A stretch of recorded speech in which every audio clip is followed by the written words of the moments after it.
ब्रज में एक ब्राह्मण रहते थे जो बड़े धर्मात्मा और दयालु थे। वे हमेशा दूसरों की भलाई के लिए कार्य करते थे, लेकिन एक बार भूल से उनसे कोई पाप हो गया था।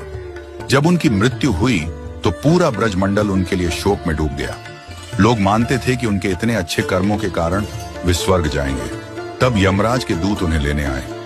यमराज ने कहा कि वे ब्राह्मण को नरक के पास से होते हुए ले आएं, क्योंकि ब्राह्मण ने एक छोटा सा पाप किया था और उसे इसका दंड मिलना था।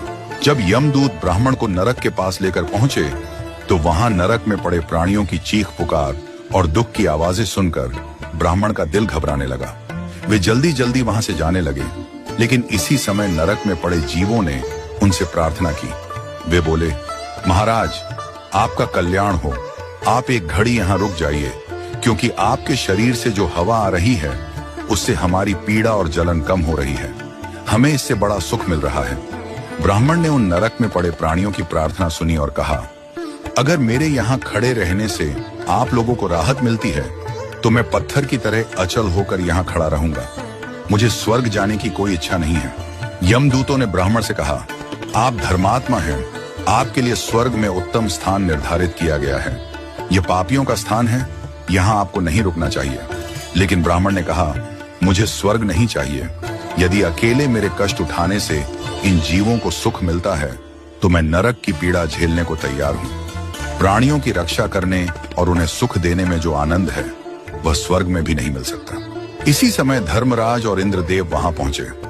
धर्मराज ने कहा, ब्राह्मण, मैं आपको स्वर्ग ले जाने के लिए आया हूं, कृपया चलिए। लेकिन ब्राह्मण ने कहा, जब तक ये नरक में पड़े प्राणी इस कष्ट से मुक्त नहीं होते मैं यहां से कहीं नहीं जाऊंगा। धर्मराज बोले, ये पापी जीव हैं, इन्होंने कोई पुण्य नहीं किया, इसलिए ये नरक से कैसे छूट सकते हैं। तब ब्राह्मण ने कहा, मैं अपना समस्त पुण्य इन जीवों को दान कर रहा हूं, आप इन्हें स्वर्ग ले जाइए और इनके बदले में अकेले नरक में रहूंगा। ब्राह्मण की बात सुनकर इंद्रदेव ने कहा, ब्राह्मण, आपने अपना पुण्य इन जीवों को दान कर दिया है। अब ये सभी नरक से मुक्त हो चुके हैं और आपके साथ स्वर्ग में जा रहे हैं। ब्राह्मण ने कहा, मैंने तो अपना समस्त पुण्य दान कर दिया, अब मुझे स्वर्ग में क्यों ले जा रहे हैं। इंद्रदेव हंसते हुए बोले, दान करने से पुण्य घटता नहीं बल्कि बढ़ता है। आपने जितना पुण्य दान किया वह उससे भी बड़ा पुण्य बन गया। अब आप हमारे साथ स्वर्ग चलें। ब्राह्मण ने स्वीकार किया और उनके साथ स्वर्ग चले गए। वहां पहुंचकर इंद्रदेव ने कहा, ब्राह्मण, आप जिन प्राणियों पर दया करके उनके लिए स्वर्ग का मार्ग प्रशस्त कर चुके हैं वे अब अनंत काल तक स्वर्ग का सुख भोगने वाले हैं।